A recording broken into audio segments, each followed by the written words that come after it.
Assalamualaikum warahmatullahi wabarakatuh. Perkenalkan, nama saya Cita Lestari dengan nomor induk mahasiswa 12030300035, Program Studi Hukum Tata Negara kelas A semester 3, Fakultas Syariah dan Hukum Universitas Islam Negeri Sunan Gunung Jati Bandung.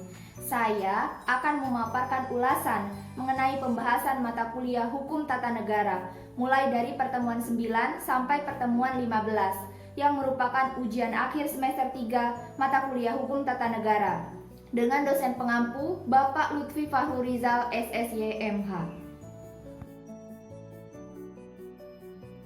Pokok bahasan pertemuan 9 adalah sejarah konstitusi. Dari catatan sejarah klasik terdapat dua perkataan yang berkaitan erat dengan pengertian kita sekarang tentang konstitusi, yaitu dalam perkataan Yunani kuno politeia dan perkataan bahasa Latin constitutio yang juga berkaitan dengan kata jus. Dalam kedua perkataan politeia dan constitutio itulah awal mula gagasan konstitusionalisme diekspresikan oleh umat manusia beserta hubungan di antara kedua istilah dalam sejarah. Dari kedua istilah itu, kata politeia dari kebudayaan Yunani dapat disebut yang paling tua usianya. Dalam bahasa Yunani kuno, tidak dikenal adanya istilah yang mencerminkan pengertian kata jus ataupun constitutio sebagaimana dalam tradisi Romawi yang datang kemudian. Dalam keseluruhan sistem berpikir para filsuf Yunani kuno, perkataan constitution adalah seperti apa yang kita maksudkan sekarang ini. Menurut Charles Howard MC Ilwan dalam bukunya Constitutionalism, Ancient and Modern tahun 1947, perkataan constitution di zaman Kekaisaran Romawi atau Roman Empire dalam bentuk bahasa Latinnya mula-mula digunakan sebagai istilah teknis untuk menyebut the act of legislation by the emperor, bersamaan dengan banyak aspek dari hukum Romawi yang dipinjam ke dalam sistem pemikiran hukum di kalangan gereja. Istilah teknis constitution juga dipinjam untuk menyebut peraturan-peraturan eklesiastik yang berlaku di seluruh gereja ataupun untuk beberapa peraturan eklesiastik yang berlaku di gereja-gereja tertentu. Oleh karena itu, kitab-kitab hukum Romawi dan hukum gereja atau kanonik itulah yang sering dianggap sebagai rujukan atau referensi paling awal mengenai penggunaan perkataan constitution dalam sejarah. Salah satu filsuf Yunani yang terkenal dan memberikan dampak yang besar bagi perkembangan konstitusi yaitu Socrates, Plato, dan Aristoteles. Ketiganya adalah guru dan murid yang saling mendukung gagasan dan pemikirannya. Socrates hidup pada rentang waktu 470 sebelum Masehi sampai 399 sebelum Masehi. Pada masa Socrates sudah ada substansi pemikiran yang berkaitan dengan konstitusi. Pengertian konstitusi di zaman Yunani kuno masih bersifat material, dalam arti belum berbentuk seperti yang dimengerti di zaman modern sekarang. Namun, perbedaan antara konstitusi dengan hukum biasa sudah tergambar dalam perbedaan yang dilakukan oleh Aristoteles terhadap pengertian kata politeia dan nomoi. Pengertian politeia dapat disepadankan dengan pengertian konstitusi, sedangkan nomoi adalah undang-undang biasa. Politeia mengandung kekuasaan yang lebih tinggi daripada nomoi karena politeia mempunyai kekuasaan membentuk, sedangkan pada nomoi tidak ada karena ia hanya merupakan materi yang harus dibentuk supaya tidak bercerai-berai. Dalam kebudayaan Yunani, istilah konstitusi berhubungan erat dengan ucapan Republica Constituere yang melahirkan semboyan Princeps Legibus Solutus est Salus Publica Suprema Cleg, yang artinya rajalah yang berhak menentukan struktur organisasi negara karena dialah satu-satunya pembuat undang-undang. Aristoteles hidup pada rentang waktu 384 sebelum Masehi sampai 322 sebelum Masehi. Aristoteles dalam bukunya Politics mengaitkan pengertian kita tentang konstitusi dalam frase in a sense the life of the city. Dalam bukunya Politics, Aristoteles menyatakan, a constitution or policy may be defined as the organization of a polis in respect of its offices generally, but especially in respect of that particular office which is suffrage in all issues. The civic body or the politeuma or body of persons established in power by the policy is everywhere that suffrage of the state. In fact, the civic body is the policy or constitution itself. Menurut Aristoteles, klasifikasi konstitusi tergantung pada yang pertama, the ends purposed by state, dan yang kedua, the kinds of authority exercised by their government. Tujuan tertinggi negara adalah a good life, dan hal ini merupakan kepentingan bersama seluruh warga masyarakat. Oleh karena itu, Aristoteles membedakan antara right constitution dan wrong constitution dengan ukuran kepentingan bersama itu. Jika konstitusi diarahkan untuk tujuan mewujudkan kepentingan bersama, konstitusi itu disebutnya sebagai konstitusi yang benar. Akan tetapi, jika sebaliknya, konstitusi itu adalah konstitusi yang salah. Konstitusi yang terakhir ini dapat disebut pula sebagai perverted constitution yang diarahkan untuk memenuhi kepentingan para penguasa yang tamak, the selfish interest of the running authority. Konstitusi yang baik adalah konstitusi yang normal, sedangkan konstitusi yang tidak baik disebut juga oleh Aristoteles sebagai konstitusi yang tidak normal. Ukuran baik buruknya atau normal tidaknya konstitusi itu baginya terletak pada prinsip political rule by virtue of its specific nature is essentially for the benefit of the ruled. Dalam bukunya The Laws atau Nomoi, Plato menyebutkan our world state is an imitation of the best and noblest life. Plato hidup pada rentang waktu 429 sebelum Masehi sampai 347 sebelum Masehi. Di antara karya-karya Plato seperti Republik dan Nomoi, terdapat pula dialog-dialog Plato yang diberi judul Politicus atau Statesman, yang memuat tema-tema yang berkaitan erat dengan gagasan konstitusionalisme. Buku terakhir ini, di samping buku-buku lainnya, banyak mempengaruhi pemikiran Aristoteles di kemudian hari tentang gagasan konstitusionalisme seperti yang kita pahami sekarang. Jika dalam Republik, Plato menguraikan gagasan the best possible state, maka dalam buku Politicus atau Statesman, sebelum ia menyelesaikan karya monumental berjudul Nomoi, Plato mengakui kenyataan-kenyataan yang harus dihadapi oleh negara, sehingga ia menerima negara dalam bentuknya sebagai the second best, dengan menekankan pentingnya hukum yang bersifat membatasi. Plato's Republic deals with an attainable ideal. His Politicus treat of the attainable in its relation to this same ideal. Jika dalam Republik, ia mengidealkan perkataan his philosophy king yang mempunyai a strength of art which is superior to the law. Bahkan dikatakan sang pemimpin itu sendirilah yang membuat seni kepemimpinannya sebagai hukum, not by laying down rule, but by making his art a law. Oleh karena itu, banyak sarjana yang mempersoalkan apakah Plato itu seorang yang berpaham serba mutlak atau seorang konstitusionalis. Jika kita berusaha menafsirkan secara kritis perkembangan pemikiran Plato sendiri yang tercermin dalam karya-karyanya, kita tidak dapat melepaskan kenyataan adanya keterkaitan antara pemikiran yang dikembangkannya sebagai intelektual dengan pergaulan empirisnya, dengan kekuasaan setelah ia diangkat menjadi penasihat raja Domitius II. Inilah yang menyebabkan adanya perbedaan yang tajam antara idealitas negara yang tergambar dalam Republik dan apa yang diuraikan Plato dalam Nomoi, dan sebelum menulis Nomoi terlebih dahulu Plato menyelesaikan Politicus. Namun, dari pendapat para muridnya, seperti Aristoteles, memang dapat dibayangkan pandangan para filsuf di zaman Yunani kuno itu tentang negara dan hukum tentu tidak seperti sekarang. Aristoteles juga membayangkan keberadaan seorang pemimpin negara ideal yang bersifat superman dan berbudi luhur karena sejarah kenegaraan Yunani pada zamannya tergolong sangat labil. Pertama, di zamannya belum ada mekanisme yang tersedia untuk merespon keadaan atau tindakan-tindakan yang revolusioner yang dalam pengertian sekarang disebut sebagai tindakan yang inkonstitusional. Kedua, revolusi-revolusi semacam itu jika terjadi tidak hanya mengubah corak public law, tetapi juga menjungkir balikan segala institusi yang ada secara besar-besaran dan bahkan berakibat pada tuntutan perubahan keseluruhan way of life masyarakat politik yang bersangkutan. Dalam keadaan demikian, Aristoteles berpendapat keseluruhan polisi dan konstitusi mengalami kehancuran atau bubar.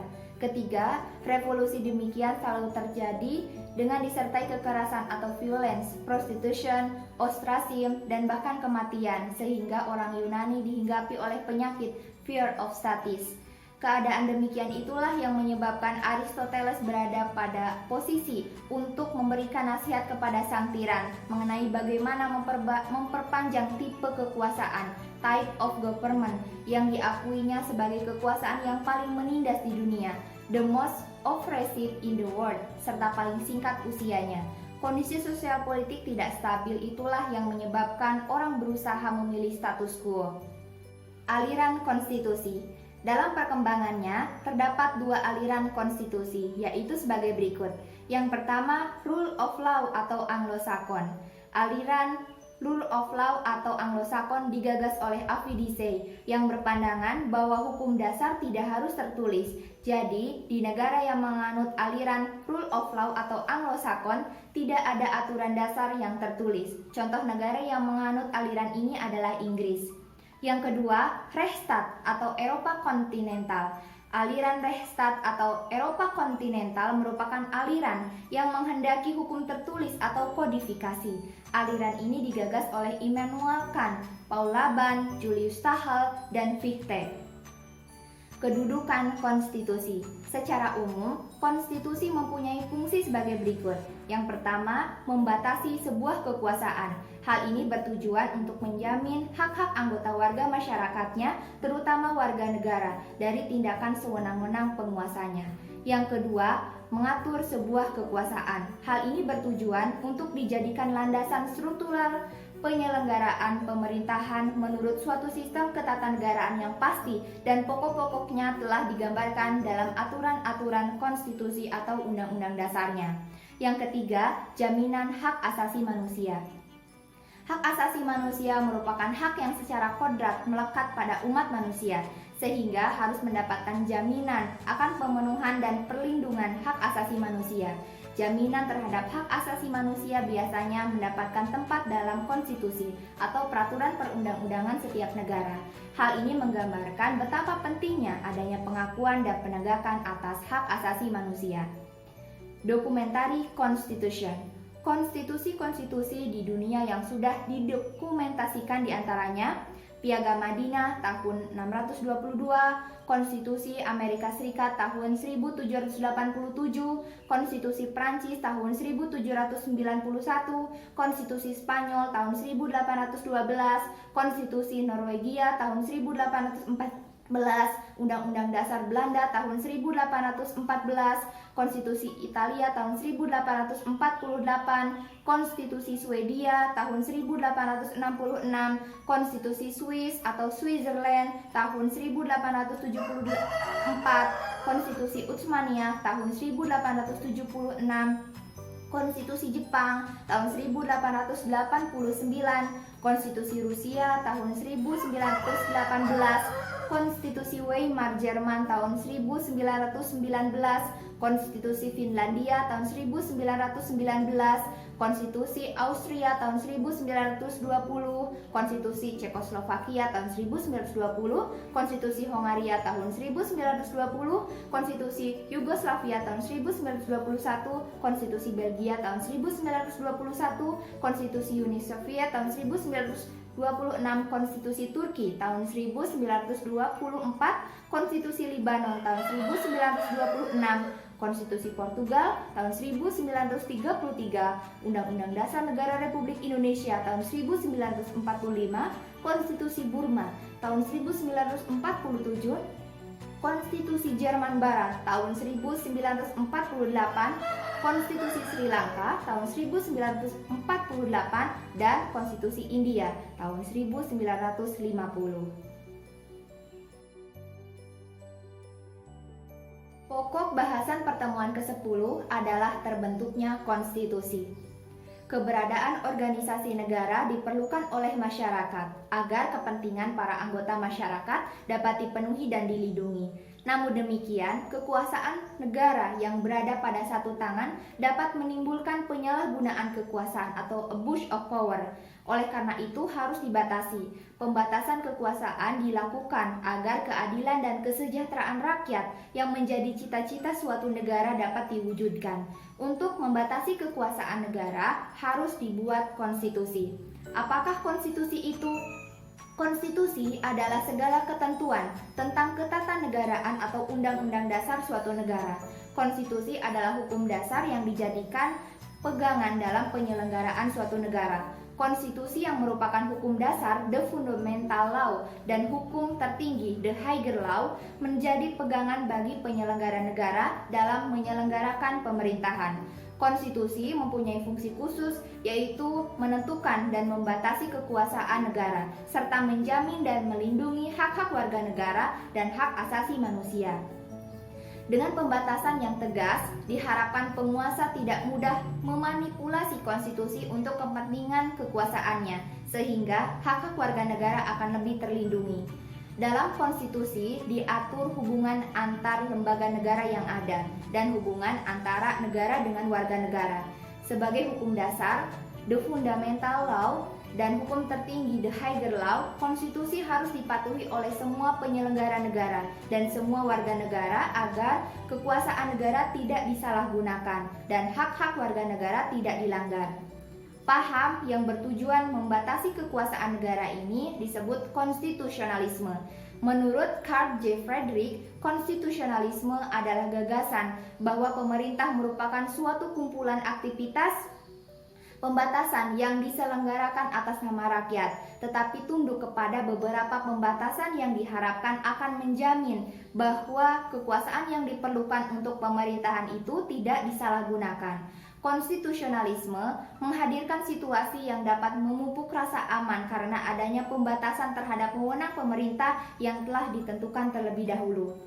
Konstitusi ada yang berbentuk tertulis dan ada yang tidak tertulis. Konstitusi Amerika Serikat dan Konstitusi Indonesia adalah contoh konstitusi tertulis. Konstitusi tidak tertulis contohnya adalah Konstitusi Kerajaan Inggris. 3. Proses pembentukan konstitusi. Terbentuknya konstitusi dapat terjadi melalui 3 proses yang disesuaikan dengan keadaan dari masing-masing negara di dunia, yaitu sebagai berikut. Yang pertama, given. Given artinya diberikan, yang bermakna bahwa sebuah konstitusi dibentuk dari pemberian seorang penguasa. Contoh negara yang menggunakan proses ini adalah Jepang. Dengan adanya kesadaran bahwa negara memerlukan aturan dasar, oktroi atau kaisar Jepang mewadahi aspirasi rakyatnya untuk membentuk aturan dasar yang mengatur rakyatnya sebagai warga negara, pemimpin serta hak dan kewajiban yang ada di dalamnya. Yang kedua, on purpose. Proses on purpose adalah proses di mana konstitusi sengaja dibentuk oleh rakyat dan para petinggi negara ketika akan mendirikan sebuah negara yang didasari dengan kesadaran akan pentingnya konstitusi. Contoh negara yang menggunakan proses ini adalah Amerika Serikat, yang mana konstitusi Amerika Serikat disusun oleh Majelis Konstitusi di kota Philadelphia pada tanggal 1 Maret 1781 yang diresmikan pada tanggal 17 September 1787. Yang ketiga, revolution. Revolution merupakan proses pembentukan konstitusi yang dilakukan sebagai bentuk perlawanan atau upaya-upaya fundamental dan menyeluruh. Apabila pembentukan konstitusi ini tidak dilakukan, dikhawatirkan akan terjadi kekacauan atau adanya tindakan anarkis yang menyebabkan tidak stabilnya suatu negara itu sendiri. Negara yang menggunakan proses revolution dalam pembentukan konstitusinya contohnya Prancis pada tahun 1971, Uni Soviet pada tahun 1917 dan Spanyol pada tahun 1932. Dalam sebuah konstitusi dikenal adanya Stat Fundamental Norm. Menurut Hans Nawiaski, Stat Fundamental Norm didefinisikan sebagai landasan umum dari suatu tatanan hukum undang-undang dasar. Hans Nawiaski merupakan pakar konstitusi yang mengemukakan 4 teori konstitusi yang disebut dengan teori von Steuffenbau der Rechtsordnung, yaitu yang pertama norma fundamental negara atau Stat Fundamental Norm, yang kedua aturan dasar negara atau Staatsgrundgesetz, yang ketiga undang-undang formal atau Formelgesetz, dan yang keempat peraturan pelaksanaan dan peraturan otonom atau Verordnung and Autonomie Satzung. Indonesia adalah salah satu negara yang mengadopsi teori konstitusi yang dikemukakan oleh Hans Nawiaski. Pancasila sebagai norma fundamental negara, Undang-Undang Dasar 1945 sebagai aturan dasar negara, peraturan perundang-undangan sebagai undang-undang formal, dan peraturan pemerintah, peraturan presiden, dan lain-lain sebagai peraturan pelaksanaan dan peraturan otonom. Konstitusi juga berkaitan dengan ideologi dan norma. Bila dilihat dari arti bahasanya, ideologi berasal dari dua kata, yaitu ideo yang artinya cita-cita dan logos yang berarti ilmu, pengetahuan, atau paham. Dengan demikian, ideologi dapat diartikan sebagai suatu ilmu atau pengetahuan atau paham mengenai cita-cita. Ideologi secara praktis diartikan sebagai sistem dasar seseorang tentang nilai, tujuan, serta sarana pokok untuk mencapainya. Dengan demikian, jika diterapkan untuk negara, maka ideologi menyeluruh tentang manusia dan kehidupannya, baik sebagai makhluk individu maupun sosial. Sedangkan, norma adalah peraturan, kaidah, tatanan, atau ukuran untuk menentukan sesuatu. Norma dapat diartikan sebagai suatu petunjuk hidup yang berisi perintah dan larangan untuk mengatur setiap manusia dalam masyarakat agar tercipta ketertiban, keamanan, dan kedamaian. Norma dapat bersifat larangan dan keharusan. Norma larangan dapat menimbulkan sanksi bagi orang yang melanggarnya. Misalnya dilarang mencuri. Norma keharusan mewajibkan seseorang untuk melakukan sesuatu. Misalnya anak harus hormat pada orang yang lebih tua, saling tolong-menolong, dan sebagainya. Pada dasarnya, norma memuat dua macam isi, yaitu perintah, wajib untuk dilaksanakan karena akibatnya baik, dan larangan, wajib ditinggalkan karena akibatnya dipandang tidak baik. Jadi, norma adalah petunjuk bagaimana seseorang harus bertindak, perbuatan mana yang harus dilaksanakan dan mana yang harus ditinggalkan. Pertemuan ke-11 membahas mengenai konstitusi, konstitusionalisme, dan negara. Dalam kehidupan bermasyarakat, berbangsa, dan bernegara, pasti banyak permasalahan yang muncul. Untuk memenuhi kebutuhan hidup, banyak terjadi benturan kepentingan antara yang satu dengan yang lain. Oleh karena itu, agar mereka semua dapat hidup tenang, tentram, adil, dan damai, maka diperlukan adanya serangkaian peraturan yang harus ditaati oleh semua warga negaranya, yang akan mengatur kehidupan mereka, sehingga terciptalah keamanan dan ketertiban dalam masyarakat. Aturan tertinggi dalam masyarakat itu di dalam negara adalah konstitusi atau undang-undang dasar. Hampir setiap negara yang merdeka dan berdaulat memiliki konstitusi atau undang-undang dasar. Konstitusi atau undang-undang dasar biasanya memuat hal-hal yang pokok tentang berdirinya negara dan bagaimana tata cara pengaturan negara. Tanpa konstitusi, suatu negara tidak dapat berjalan secara tertib dan teratur dalam penyelenggaraan pemerintahan. Negara yang tidak didasari konstitusi biasanya mengarah pada sistem pemerintahan yang diktator atau sewenang-wenang, sehingga rakyat tertindas oleh penguasa. Sebagai negara yang berdaulat, Indonesia juga telah memiliki konstitusi yang dijadikan landasan kehidupan berbangsa dan bernegara. Konstitusi berasal dari bahasa Prancis, yaitu constituere, artinya menetapkan atau membentuk. Dalam istilah sehari-hari, konstitusi sering disamakan dengan undang-undang dasar. Dalam praktik, pengertian konstitusi lebih luas dari undang-undang dasar karena konstitusi mencakup undang-undang dasar. Konstitusi mencakup keseluruhan dari peraturan, baik yang tertulis maupun tidak tertulis, yang mengatur secara mengikat bagaimana pemerintahan negara diselenggarakan dalam masyarakat. Pemakaian istilah konstitusi dimaksudkan sebagai pembentukan atau penyusunan negara. Selain itu, pembahasan mengenai konstitusi tidak dapat terlepas dengan pembahasan mengenai negara. Negara adalah organisasi tertinggi yang memuat cita-cita untuk bersatu dan untuk memajukan kesejahteraan rakyat, serta mempunyai pemerintahan yang berdaulat, yang mana unsur-unsur negara terdiri dari unsur konstitutif, meliputi wilayah, rakyat, pemerintahan yang berdaulat, dan unsur deklaratif meliputi pengakuan dari negara lain. Arti penting konstitusi. Konstitusi mempunyai peranan yang amat vital dan penting dalam kehidupan bernegara. Adapun arti penting konstitusi dalam sebuah negara adalah sebagai berikut. Yang pertama, konstitusi sebagai asas atau dasar berdirinya sebuah negara yang memuat tujuan didirikannya negara tersebut. Yang kedua, konstitusi merupakan pedoman dalam penyelenggaraan kekuasaan sebuah negara. Dan yang ketiga, di dalam konstitusi terdapat hak-hak setiap warga negara. Pancasila merupakan pandangan hidup dan kepribadian bangsa Indonesia. Sebagai pandangan hidup, Pancasila mengandung nilai-nilai kehidupan bangsa yang dijunjung tinggi, diyakini, serta dijadikan pedoman di dalam kehidupan sehari-hari oleh bangsa Indonesia. Pancasila sebagai dasar negara berfungsi sebagai dasar filosofis untuk menata dan mengatur penyelenggaraan negara. Hal tersebut dapat dijabarkan bahwa Pancasila sebagai dasar negara berarti Pancasila dijadikan dasar dalam penyelenggaraan negara, Pancasila dijadikan dasar dalam pengaturan dan sistem pemerintahan negara, Pancasila merupakan sumber hukum dalam kehidupan berbangsa dan bernegara. Konstitusionalisme. Pengertian konstitusionalisme secara khusus dapat diketahui dari beberapa pendapat ahli kenegaraan. Ramlan Surbakti mengatakan bahwa konstitusionalisme adalah paham yang menganut pengendalian kekuasaan sebuah negara. K.C. Were berpendapat konstitusionalisme sebagai alat untuk mengontrol pemerintah. Konstitusi muncul dari kepercayaan pada pemerintah yang terbatas. Menurut Cambridge, konstitusi adalah sebagai kerangka negara yang diorganisasikan dengan dan melalui hukum. Dalam hal mana hukum menetapkan pengaturan mengenai pendirian lembaga-lembaga yang permanen, fungsi dari lembaga-lembaga tersebut dan hak-hak yang ditetapkan. Sedangkan menurut C.F. Strong, konstitusi itu sebagai sekumpulan asas-asas yang mengatur kekuasaan pemerintahan, hak-hak dari yang diperintah, dan hubungan antara pemerintah dengan yang diperintah. Jimli Asidik menerangkan bahwa seluruh konstitusi selalu menempatkan sebuah kekuasaan menjadi fokus utamanya. Karena pada dasarnya kekuasaan harus diatur dan dibatasi agar keadilan dan kesejahteraan rakyat yang menjadi cita-cita suatu negara dapat diwujudkan. Menurut Elidar Haidir dan Sudi Fahmi, konstitusi merupakan seperangkat alat yang digunakan oleh rakyat untuk mengatur dan menyeimbangkan kedudukan politik dan hukum, yaitu dengan mengatur kehidupan berbangsa dan bernegara guna mewujudkan tujuan bersama.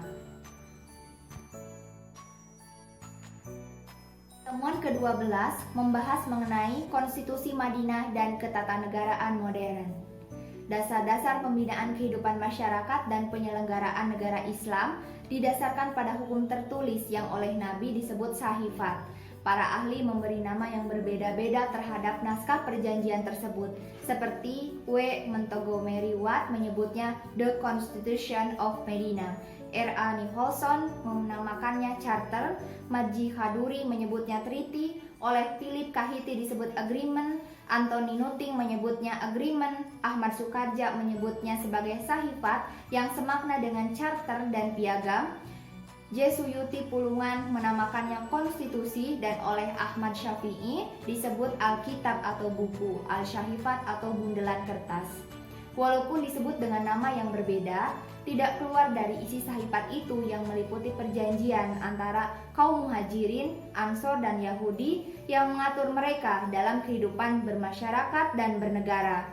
Sebagai aturan atau konstitusi, perjanjian tersebut menjadi dokumentasi resmi karena dibuat dalam bentuk tertulis. Konstitusi Madinah tersebut dapat dikatakan sebagai inisiatif atau ijtihad dari Nabi Muhammad sebagai pemimpin yang dipercaya, karena tidak ada satu ayat pun yang memerintahkan beliau mendirikan negara. Akan tetapi, butir-butir yang tercantum dalam piagam itu sesuai dengan dasar-dasar umum yang terkandung dalam ayat-ayat Al-Quran. Di sisi lain, Madinah dikatakan negara karena telah memenuhi persyaratan, yaitu ada wilayah, rakyat, undang-undang, dan pemerintahan yang berdaulat.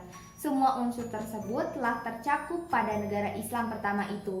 Wilayahnya adalah Madinah, rakyatnya adalah kaum muhajirin, Ansor, dan Yahudi, undang-undangnya adalah syariat Islam, Al-Quran, dan sunnah Rasulullah, dan pemerintahannya adalah Rasulullah selaku kepala negara yang mengatur segala persoalan.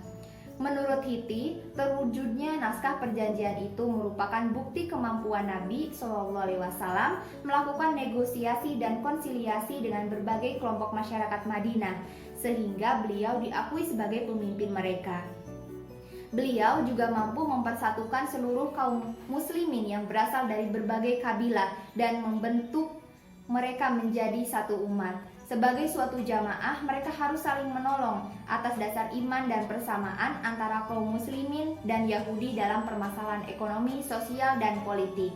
Dengan demikian, Rasulullah telah berhasil menghapus ikatan kabilah yang menjadi dasar masyarakat Arab sebelum Islam, diganti dengan ikatan agama dan beribadah hanya kepada Allah Subhanahu wa Ta'ala.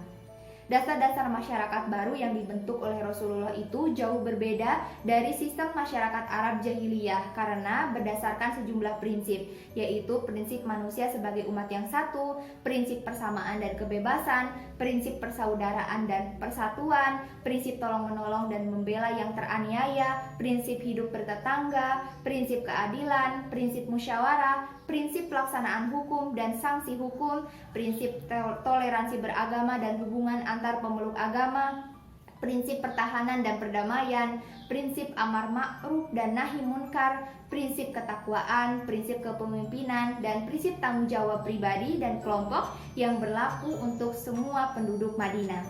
Selanjutnya, secara garis besar, isi perjanjian tersebut dapat dikategorikan sebagaimana berikut. Yang pertama, takwa, yaitu mengamalkan perintah Allah dan meninggalkan larangannya. Yang kedua, al-iqo, yaitu persaudaraan. Dalam hal ini, persaudaraan antara kaum muhajirin dan ansor yang didasarkan atas kaidah Islam, sehingga mereka menjadi umat yang satu. Yang ketiga, al-musawah, yaitu persamaan. Pada dasarnya, semua manusia mempunyai kedudukan yang sama. Kemuliaan derajat seseorang bukan karena keturunan, harta yang melimpah, atau pangkat yang tinggi, melainkan takwa. Orang yang hidup sederhana dan bertakwa lebih mulia di sisi Tuhan daripada yang hidup mewah tetapi tidak bertakwa. Yang keempat, tasamuh, yaitu toleransi. Masyarakat Madinah menetapkan bahwa umat Islam boleh hidup berdampingan dengan kaum Yahudi. Mereka dilindungi oleh negara dan diberi kebebasan untuk melaksanakan ajaran agama mereka. Yang kelima, musyawarah. Rasulullah memberi kebebasan berpendapat kepada para sahabat untuk membicarakan masalah-masalah penting yang menyangkut berbagai hal seperti sosial, politik, dan pertahanan. Dalam memutuskan sesuatu masalah, beliau sering meminta dan mengikuti pendapat sahabat. Tentu saja hal ini menunjukkan bahwa beliau adalah orang yang demokratis, padahal dengan kedudukan yang tinggi dan terhormat memungkinkan bersikap absolut dan represif. Yang keenam, al-mu'awanah, yaitu gotong royong atau tolong menolong. Rasulullah mengajarkan kepada kaum muslimin dan non-muslim agar mereka saling membantu dalam mengatasi permasalahan yang dihadapi, baik individu maupun masyarakat, seperti membantu orang yang teraniaya atau orang miskin dan bekerja sama dalam menjaga keamanan kota Madinah. Apakah Piagam Madinah sebuah konstitusi? Sampai sekarang, pertanyaan ini masih menjadi perdebatan di kalangan para ahli ketatanegaraan. Ada yang menerima dan ada pula yang menolak Piagam Madinah sebagai konstitusi. Para ahli yang menerima Piagam Madinah sebagai sebuah konstitusi mengatakan bahwa Piagam Madinah telah memenuhi unsur-unsur dari aturan dasar atau konstitusi. Sedangkan para ahli yang menolak Piagam Madinah sebagai sebuah konstitusi mengemukakan bahwa di dalam Piagam Madinah tidak ada aturan mengenai pembagian kekuasaan. Dengan demikian dapat dipahami bahwa sarjana barat cenderung keberatan untuk mengakui Piagam Madinah sebagai konstitusi pertama dan tertua di muka bumi. Alasannya karena hal itu dinilai akan menodai citra barat sebagai pencetus atau kiblat peradaban pertama. Dan sarjana barat tidak menginginkan jika kemajuan peradaban Islam semakin pesat dan diakui oleh dunia.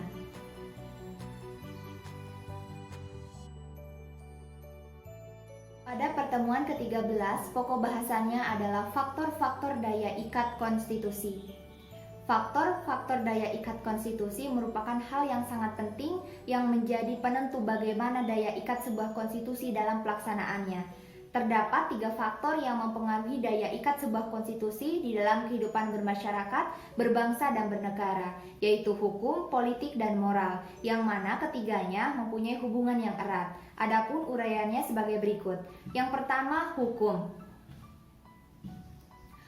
K.C. Weare, seorang pakar hukum yang menganut paham positivisme hukum, mengatakan bahwa sebuah konstitusi bersifat mengikat, sebab konstitusi disahkan oleh badan atau lembaga yang memiliki wewenang untuk membentuk hukum, serta konstitusi dibentuk semata-mata bagi kepentingan rakyat.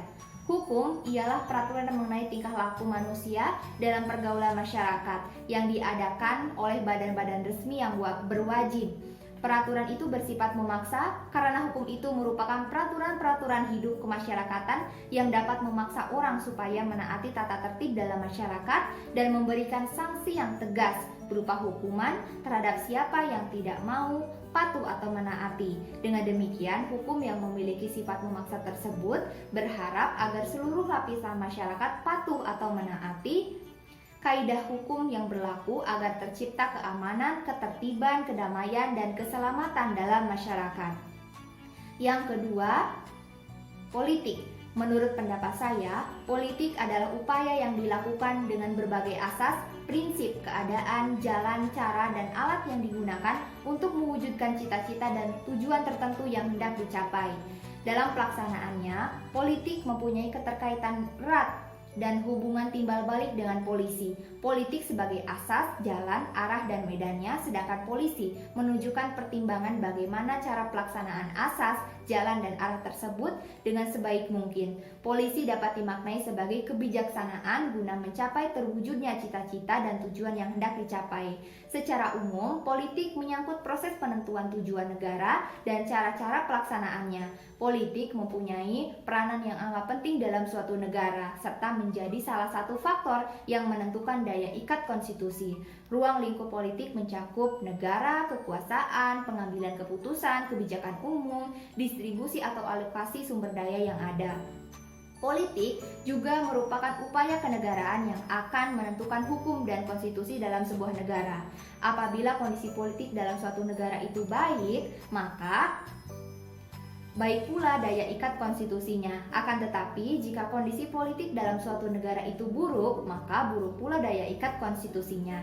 Hal ini selaras dengan ungkapan yang menyatakan bahwa kekuasaan dengan tidak adanya hukum ialah zolim, dan hukum dengan tidak adanya kekuasaan akan menyebabkan kelumpuhan. Yang ketiga, moral. Sebagai warga negara yang baik, wajib menjunjung tinggi nilai-nilai moral Pancasila. Sebagai orang tua, seharusnya harus sejak dini menanamkan moral yang baik pada anak-anaknya. Bila anak kita tidak dibekali dasar-dasar moral yang baik, maka di masa dewasa nanti tidak tahu moral yang baik. Orang yang punya moral baik akan dihargai dan dihormati orang lain. Sebaliknya, jika orang yang bermoral buruk akan dibenci orang. Moral dijiwai oleh nilai-nilai luhur yang dimiliki oleh seseorang, misalnya dalam keagamaan yang dijiwai oleh nilai-nilai ketuhanan, berdasarkan keyakinan manusia pada Sang Pencipta. Apabila kita mempunyai nilai moral ketuhanan dan mengaplikasikannya dalam kehidupan sehari-hari, maka kita akan senantiasa berbuat kebaikan dan menjauhi keburukan, yang nantinya akan dinilai oleh lingkungan dan masyarakat. Apakah moral yang kita terapkan dinilai baik atau dinilai buruk?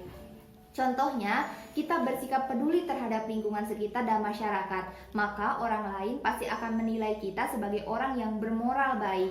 Begitupun sebaliknya, jika kita acuh dengan lingkungan sekitar kita, maka orang akan menilai kita sebagai seseorang yang bermoral buruk atau tidak bermoral. Menurut Paul Scholten, kehendak moral bersifat otonom atau teonom yang bermakna hukum yang kekal, yaitu keputusan yang maha kuasa yang senantiasa memberikan petunjuk kepada hambanya menuju arah yang ditentukan yang menjadi tujuan dari hambanya itu sebagai dasar yang paling kuat dari sebuah ketentuan dan hukum. Moral dianggap sebagai suara hati sanubari manusia yang diakui dan diinsyafi oleh setiap orang sebagai pedoman dalam sikap dan perbuatannya. Sanksi dari norma moral bersumber dari diri sendiri. Moral selalu berhubungan dengan dirinya sebagai manusia. Orang yang melanggar norma moral akan merasa malu atau menyesal. Moral juga sangat berkaitan erat dengan kebudayaan dari suatu negara. Contohnya, di Jepang dikenal dengan harakiri, yaitu budaya bunuh diri yang dilakukan oleh masyarakat Jepang ketika ia merasa malu atau menyesal terhadap suatu tindakan yang telah ia lakukan dengan cara menusuk jantungnya sendiri dengan samurai pendek.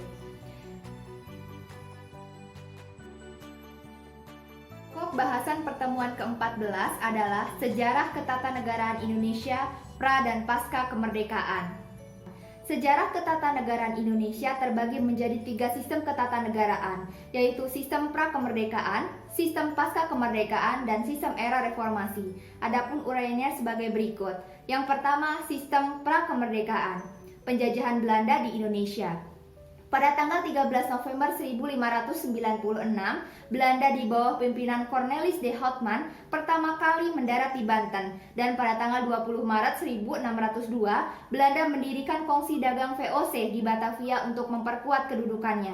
Pada tanggal 31 Desember 1799, VOC dinyatakan pailit dan akhirnya dibubarkan pada tanggal 1 Januari 1800. Sejak itu dimulailah pemerintahan kolonial Belanda atau pemerintah Hindia Belanda di Kepulauan Nusantara yang kemudian disebut Hindia Belanda. Pada tanggal 1854, Ratu Belanda menetapkan Regeringsreglement atau RR yang diberlakukan di seluruh wilayah Hindia Belanda yang merupakan undang-undang dasar kerajaan Belanda yang peraturannya bersifat sentralistik, yaitu mengacu kepada peraturan kerajaan Belanda di Den Haag. Kemudian pada tanggal 23 Juni 1925, RR diganti dengan Indische Staatsregeling atau IS yang merupakan peraturan turunan dari RR yang disesuaikan dengan budaya masyarakat Nusantara. RR dan IS berfungsi menjadi semacam konstitusi di wilayah Hindia Belanda.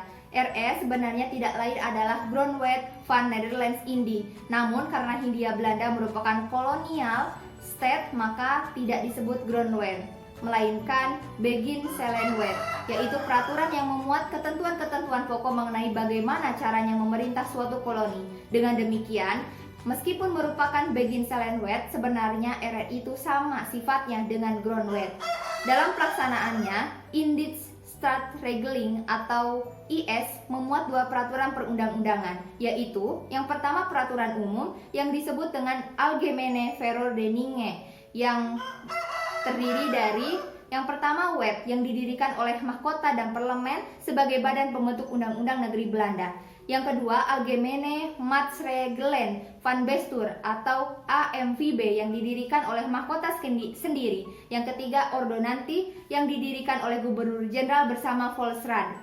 Dan yang keempat Regering Verordeningen, yaitu sebuah peraturan yang didirikan oleh Gubernur Jenderal. Yang kedua, peraturan lokal yang disebut dengan Lokal Verordeningen. Peraturan ini dibentuk oleh gubernur, bupati, wedana, dan camat. Pemerintah Hindia Belanda mempunyai sistem ketatanegaraan yang terdiri dari yang pertama kekuasaan eksekutif. Kekuasaan ini dipegang oleh Gubernur Jenderal yang memiliki wewenang yang begitu luas dan dibantu oleh Badan Penasihat.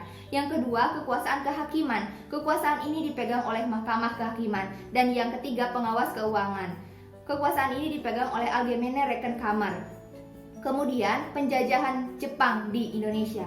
Pada tanggal 11 Januari 1942, Jepang datang pertama kali di Tarakan, Kalimantan Timur. Jepang muncul sebagai sebuah kekuatan baru yang bermaksud menguasai dunia, sehingga tidak dapat dihindari lagi pertempuran antara Jepang dan Belanda. Akhirnya, Belanda menyerah kepada Jepang tanpa syarat pada tanggal 8 Maret 1942 di Kalijati, Subang, Jawa Barat. Sejak itu, Hindia Belanda berada di bawah pemerintah bala tentara Jepang. Jepang ada di Indonesia hanya selama 3,5 tahun atau juga dikatakan seumur jagung. Namun dalam waktu sesingkat itu, mereka telah melakukan kejahatan yang jauh lebih kejam dari Belanda dan yang sekian lama menjajah Indonesia.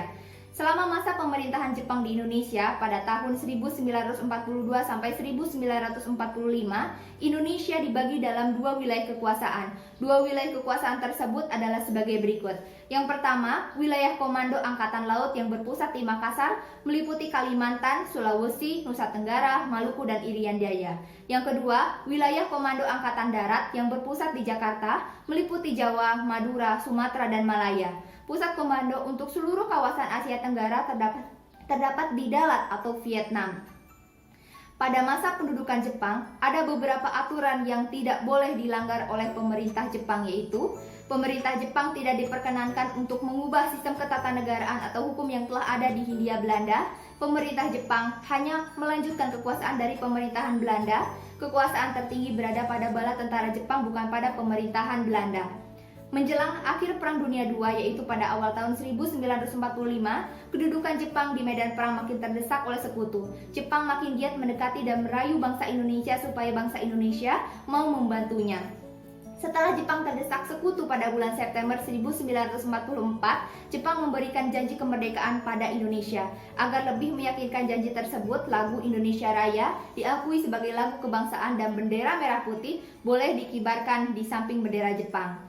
Langkah pertama yang dilakukan Jepang adalah membentuk suatu badan yang bernama Badan Penyelidik Usaha-Usaha Persiapan Kemerdekaan Indonesia atau BPUPKI atau Zokuristu Jumbi Socakai pada tanggal 1 Maret 1945. Tugas pokok BPUPKI ialah menyiapkan organisasi pemerintahan yang akan menerima kemerdekaan dari pemerintahan Jepang. Pada tanggal 28 Mei 1945 diadakan upacara pembukaan BPUPKI di Jalan Pejambon, Jakarta atau tepatnya di Gedung Chuo Sangiin. BPUPKI menggelar sidang pertama pada tanggal 29 Mei sampai 1 Juni 1945 yang berhasil menyusun konsep rumusan Pancasila yang telah mengalami beberapa perubahan hingga menjadi dasar negara kita sekarang. Sidang BPUPKI yang kedua pada tanggal 10 sampai 16 Juli 1945 berhasil merumuskan rancangan Undang-Undang Dasar 1945. Pada tanggal 7 Agustus 1945, BPUPKI diganti dengan Panitia Persiapan Kemerdekaan Indonesia atau PPKI atau Zokuristu Jumbi Inkai karena tugasnya dianggap selesai dan sidangnya Insinyur Soekarno menyampaikan pidato tentang dasar filsafat negara yaitu Pancasila. Selanjutnya Insinyur Soekarno dan Muhammad Hatta membentuk panitia kecil atau panitia 9 yang menyusun asas dan tujuan Indonesia Merdeka yang tercantum di dalam Piagam Jakarta atau The Jakarta Charter. Kedudukan Jepang makin terdesak setelah dijatuhi bom atom di kota Hiroshima pada tanggal 6 Agustus 1945 dan kota Nagasaki pada tanggal 9 Agustus 1945. Berita tentang menyerahnya Jepang kepada sekutu pada tanggal 14 Agustus 1945 didengar oleh para pejuang Indonesia. Peristiwa ini dimanfaatkan oleh Indonesia untuk memproklamasikan kemerdekaannya pada tanggal 17 Agustus 1945. Yang kedua, sistem pasca kemerdekaan. Proklamasi kemerdekaan memberi arti penting bagi kehidupan bangsa Indonesia. Arti penting proklamasi bagi bangsa Indonesia adalah sebagai berikut. Yang pertama, puncak perjuangan bangsa Indonesia yaitu terbebas dari belenggu penjajah dan mencapai kemerdekaan. Yang kedua, berdirinya sebuah negara baru, yaitu Negara Kesatuan Republik Indonesia. Yang ketiga, berakhirnya penjajahan dan mulai berlakunya hukum nasional dan berakhirnya hukum kolonial. Keesokan harinya pada tanggal 18 Agustus 1945 diselenggarakan sidang PPKI yang pertama yang menghasilkan keputusan sebagai berikut. Mengesahkan dan menetapkan rancangan Undang-Undang Dasar yang dibuat dalam sidang 2 BPUPKI menjadi Undang-Undang Dasar Negara Republik Indonesia, dikenal dengan Undang-Undang Dasar 1945. Memilih Insinyur Soekarno dan Muhammad Hatta menjadi Presiden dan Wakil Presiden. Dalam masa peralihan tugas, Presiden dibantu oleh KNIP, Komite Nasional Indonesia Pusat. Tanggal 19 Agustus 1945, sidang kedua PPKI menghasilkan keputusan sebagai berikut. Yang pertama, menetapkan 12 kementerian atau departemen. Yang kedua, membagi wilayah Indonesia menjadi 8 provinsi. Dan pada sidang ketiga, tanggal 22 Agustus 1945 dihasilkan keputusan sebagai berikut. Yang pertama, pembentukan Komite Nasional Indonesia di seluruh daerah Indonesia. Fungsi KNI adalah sebagai Dewan Perwakilan Rakyat atau DPR yang berpusat di Jakarta. KNI dilantik pada tanggal 29 Agustus 1945. Yang kedua, pembentukan Badan Keamanan Rakyat atau BKR yang bertugas menjaga keamanan dan Seinen dan Kebudan dan Peta. Pada tanggal 5 Oktober 1945 BKR diubah menjadi TKR dan TKR menjadi TRI dan sekarang menjadi TNI. Yang ketiga, pembentukan Partai Nasional Indonesia sebagai partai pemersatu bangsa. Makna proklamasi kemerdekaan. Proklamasi kemerdekaan merupakan norma dasar dari tata hukum Indonesia. Proklamasi kemerdekaan menjadi dasar bagi berlakunya ketentuan hukum yang lain-lainnya. Dengan kata lain, proklamasi kemerdekaan Indonesia merupakan norma pertama daripada tata hukum baru, yaitu tata hukum Indonesia. Dasar hukum bagi lahirnya tata hukum baru itu adalah proklamasi kemerdekaan itu sendiri. Proklamasi kemerdekaan merupakan norma pertama dari tata hukum Indonesia. Sebagai norma pertama, proklamasi kemerdekaan juga dapat dikatakan sebagai norma dasar. Proklamasi kemerdekaan mengandung beberapa makna antara lain sebagai berikut.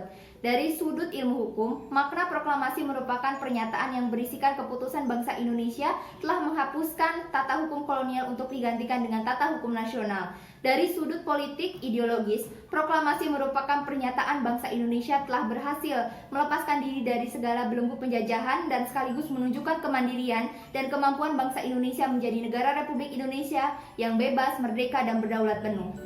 Proklamasi kemerdekaan adalah suatu alat hukum internasional untuk menyatakan kepada rakyat dan seluruh dunia bahwa bangsa Indonesia mengambil nasib ke tangannya sendiri untuk menggenggam seluruh hak kemerdekaan yang meliputi bangsa, tanah air, pemerintahan, dan kebahagiaan rakyat. Dan proklamasi dipandang sebagai puncak perjuangan rakyat Indonesia dalam mencapai kemerdekaannya. Hubungan antara pembukaan Undang-Undang Dasar 1945 dan proklamasi kemerdekaan. Pembukaan Undang-Undang Dasar 1945 merupakan rangkaian yang tak dapat dipisahkan dari proklamasi kemerdekaan 17 Agustus 1945 sebagaimana yang tercantum di dalam pembukaan Undang-Undang Dasar 1945 alinea keempat. Proklamasi kemerdekaan Indonesia pada hakikatnya adalah pencetusan dari segala perasaan yang sedalam-dalamnya yang terbenam dalam kalbu rakyat Indonesia. Proklamasi kemerdekaan beserta anak kandungnya yang berupa pembukaan Undang-Undang Dasar 1945 telah melukiskan pandangan hidup, tujuan hidup, falsafah hidup, dan rahasia hidup kita sebagai bangsa. Apabila proklamasi itu merupakan suatu Proclamation of Independence, maka pembukaan Undang-Undang Dasar 1945 merupakan Declaration of Independence dari Republik Indonesia. Sejarah perkembangan Undang-Undang Dasar di Indonesia. Semenjak proklamasi kemerdekaan 17 Agustus 1945 sampai sekarang, di Indonesia telah berlaku 3 macam undang-undang dasar dalam 4 periode, yaitu yang pertama, periode Undang-Undang Dasar 1945 pertama pada 18 Agustus 1945 sampai 27 Desember 1949. Yang kedua, periode berlakunya Konstitusi Republik Indonesia Serikat 1949 pada 27 Desember 1949 sampai 17 Agustus 1950. Yang ketiga, periode berlakunya Undang-Undang Dasar Sementara 1950 pada 17 Agustus 1950 sampai 5 Juli 1959. Yang keempat, berlakunya Undang-Undang Dasar 1945 periode 5 Juli 1959 sampai 19 Oktober 1999. Yang kelima, berlakunya Undang-Undang Dasar Negara Republik Indonesia tahun 1945 pada 19 Oktober 1999 sampai sekarang. Hasil-hasil amandemen Undang-Undang Dasar 1945. Perubahan Undang-Undang Dasar atau dikenal dengan istilah amandemen Undang-Undang Dasar merupakan salah satu agenda reformasi. Perubahan itu dapat berupa pencabutan, penambahan, dan perbaikan. Dasar pemikiran yang melatar belakangi dilakukannya perubahan Undang-Undang Dasar 1945, yaitu Undang-Undang Dasar 1945 memberikan kekuatan yang sangat besar kepada Presiden yang meliputi kekuasaan eksekutif dan legislatif, khususnya dalam membentuk undang-undang.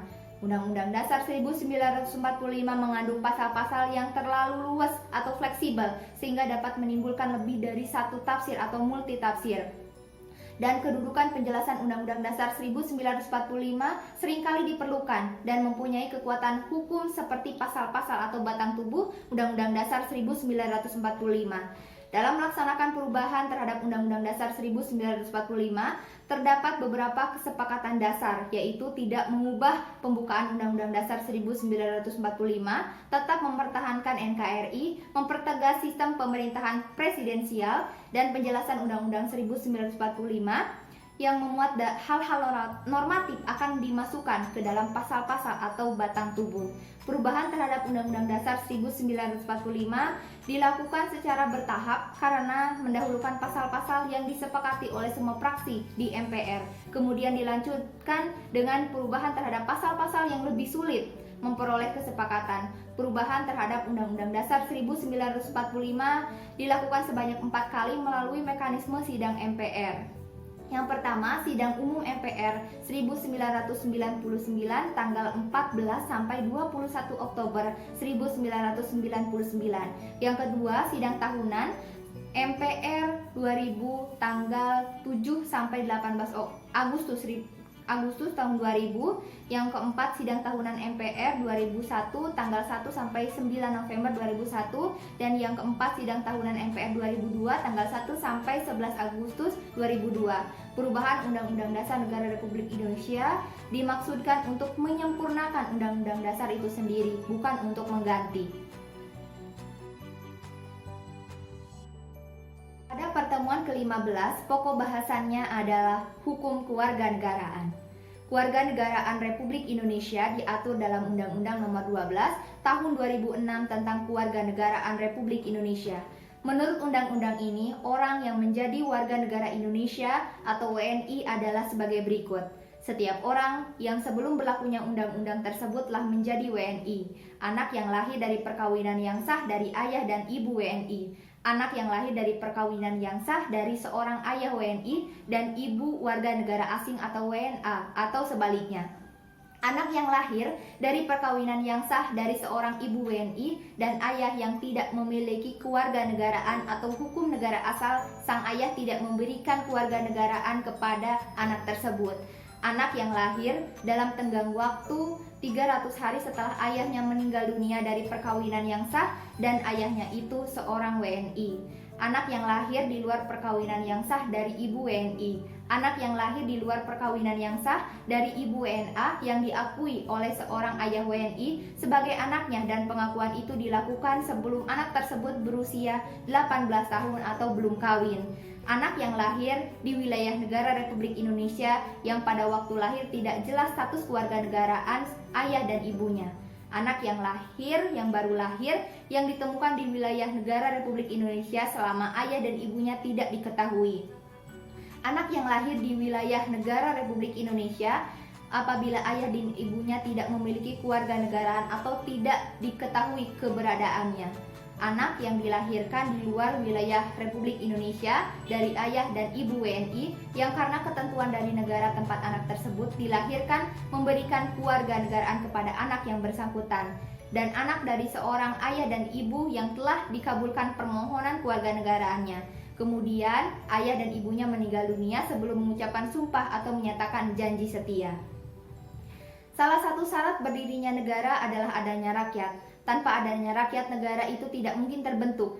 Apakah sama pengertian antara rakyat, penduduk, dan warga negara? Jawabannya berbeda. Satu dan lainnya merupakan konsep yang serupa tapi tidak sama. Masing-masing memiliki pengertian yang berbeda. Yang pertama, penduduk dan bukan penduduk. Penduduk adalah orang yang bertempat tinggal atau menetap dalam suatu negara. Sedangkan bukan penduduk ialah orang yang berada di suatu wilayah suatu negara dan tidak bertujuan tinggal atau menetap di wilayah negara tersebut. Yang kedua, warga negara dan bukan warga negara. Warga negara ialah orang yang secara hukum merupakan anggota dari suatu negara. Sedangkan bukan warga negara adalah disebut orang asing atau warga negara asing. Yang ketiga, rakyat sebagai penghuni negara mempunyai peranan penting dalam merencanakan, mengelola, dan mewujudkan tujuan negara. Keberadaan rakyat yang menjadi penduduk maupun warga negara secara konstitusional tercantum dalam pasal 26 Undang-Undang Dasar Negara Republik Indonesia tahun 1945 sebagai berikut. Pertama, warga negara ialah orang-orang bangsa Indonesia asli dan orang-orang bangsa lain yang disahkan dengan undang-undang sebagai warga negara. Kedua, penduduk ialah warga negara Indonesia dan orang asing yang bertempat tinggal di Indonesia. Ketiga, hal-hal mengenai warga negara dan penduduk diatur dalam undang-undang. Dari uraian di atas timbul suatu pertanyaan, apakah setiap penduduk adalah warga negara Indonesia? Jawabannya tentu saja tidak. Istilah penduduk lebih luas cakupannya daripada warga negara Indonesia. Pasal 26 ayat 2 Undang-Undang Dasar Negara Republik Indonesia tahun 1945 menegaskan bahwa penduduk ialah warga negara Indonesia dan orang asing yang bertempat tinggal di Indonesia. Dengan demikian, di Indonesia semua orang yang tinggal di Indonesia, termasuk orang asing pun adalah penduduk Indonesia. Perlu diketahui bahwa di Indonesia banyak orang asing atau warga negara asing yang bertempat tinggal menjadi penduduk Indonesia. Mereka itu misalnya anggota korps diplomatik dari negara-negara sahabat, pelajar atau mahasiswa asing yang sedang menuntut ilmu, dan orang-orang asing yang bekerja di Indonesia. Selain itu, ada pula orang-orang asing yang datang ke Indonesia sebagai pelancong. Mereka itu berlibur untuk jangka waktu tertentu, paling lama sebulan sampai 2 bulan, tidak sampai menetap 1 tahun lamanya. Oleh karena itu, mereka tidak dapat disebut sebagai penduduk Indonesia. Akan tetapi, ada juga di antara orang-orang asing yang telah masuk menjadi WNI atau keturunan orang-orang asing yang telah turun-temurun bertempat tinggal di Indonesia dan telah menjadi orang-orang Indonesia. Kita dapat menyaksikan adanya WNI keturunan Tionghoa, Belanda, Arab, India, dan lain-lain. Di antara WNI keturunan itu, WNI keturunan Tionghoa lah yang paling banyak. Selain itu, dalam hukum kewarganegaraan ada yang disebut pula diaspora. Diaspora adalah masyarakat Indonesia, yaitu emigran beserta keturunannya yang bertempat tinggal di luar negeri, di mana negara tersebut bukanlah daerah atau tempat kelahirannya dan bukan pula negara nenek moyangnya, dengan tujuan untuk bekerja, sekolah, dan sebagainya, baik tinggal secara permanen maupun hanya sementara, tetapi ia masih menjalin hubungan yang dekat dengan negara Indonesia.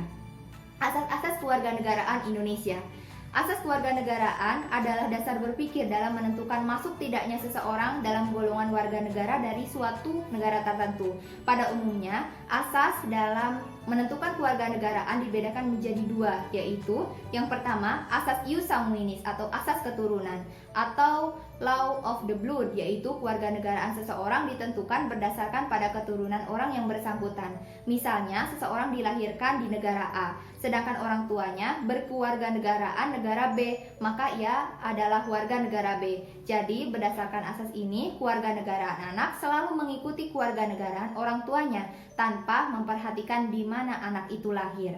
Yang kedua, asas ius soli atau asas kedaerahan atau tempat kelahiran atau law of the soil, yaitu kewarganegaraan seseorang ditentukan berdasarkan tempat kelahirannya.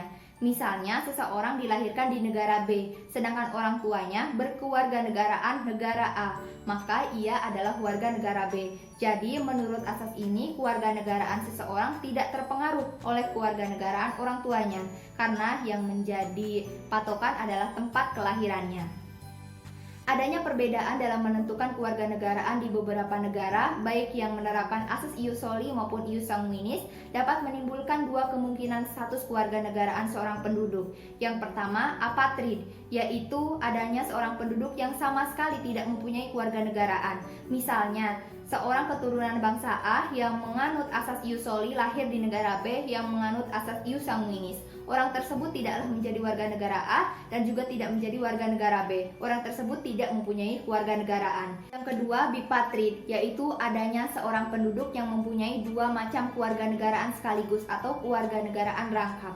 Misalnya, seseorang keturunan bangsa B yang menganut asas ius sanguinis lahir di negara A yang menganut asas ius soli. Karena ia keturunan bangsa B, maka ia dianggap sebagai warga negara B. Akan tetapi, negara A juga menganggap dia warga negaranya berdasarkan tempat kelahirannya. Dalam menentukan status kewarganegaraan seseorang, pemerintah suatu negara lazim menggunakan dua stelsel sebagai berikut. Yang pertama, stelsel aktif, yaitu seseorang harus melakukan tindakan hukum tertentu secara aktif untuk menjadi warga negara atau naturalisasi biasa. Yang kedua, stelsel pasif, yaitu seseorang dengan sendirinya dianggap menjadi warga negara tanpa melakukan satu tindakan hukum tertentu atau naturalisasi istimewa. Berkaitan dengan kedua stelsel tadi, seorang warga negara dalam suatu negara pada dasarnya mempunyai hal-hal sebagai berikut. Yang pertama, hak opsi, yaitu hak untuk memilih status kewarganegaraan dalam stelsel aktif. Yang kedua, hak repudiasi, yaitu hak untuk menolak status kewarganegaraan atau stelsel pasif. Menurut penjelasan Undang-Undang RI Nomor 12 Tahun 2006 tentang Kewarganegaraan Republik Indonesia, dinyatakan bahwa Indonesia dalam penentuan kewarganegaraan menganut asas-asas sebagai berikut.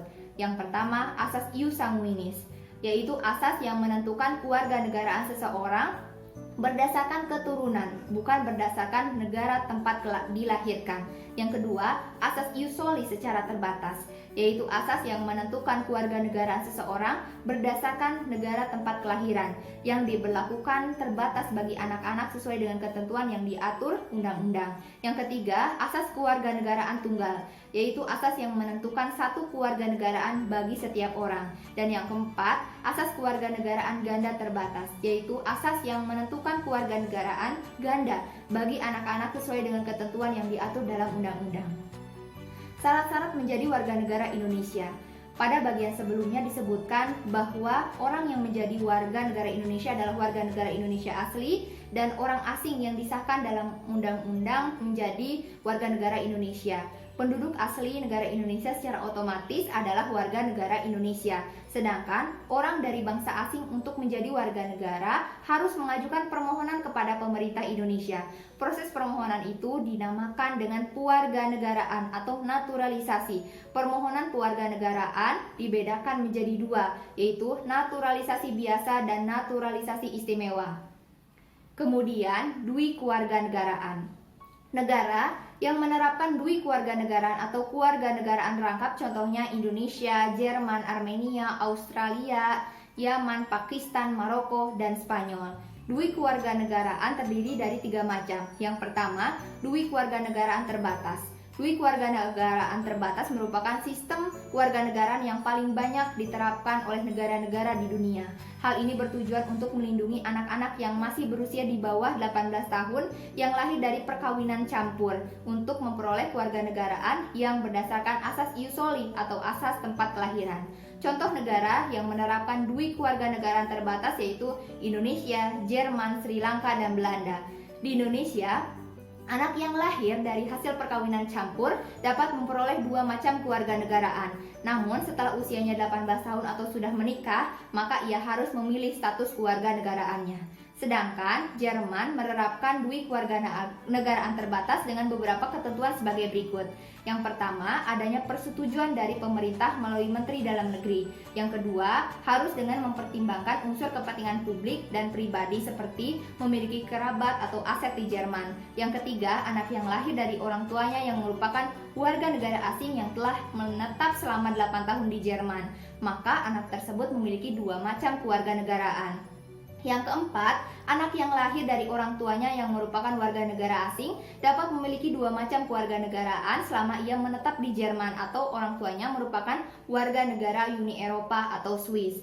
Adapun Sri Lanka menerapkan dui kewarganegaraan terbatas dengan izin dan syarat-syarat yang berkaitan dengan pendidikan dan ekonomi. Misalnya, orang tersebut maksimal berusia 55 tahun, mempunyai latar belakang pendidikan tinggi, mempunyai aset tidak bergerak di Sri Lanka yang paling sedikit senilai 2,5 juta rupiah, mempunyai fixed deposit yang paling sedikit 2,5 juta rupiah selama 3 tahun.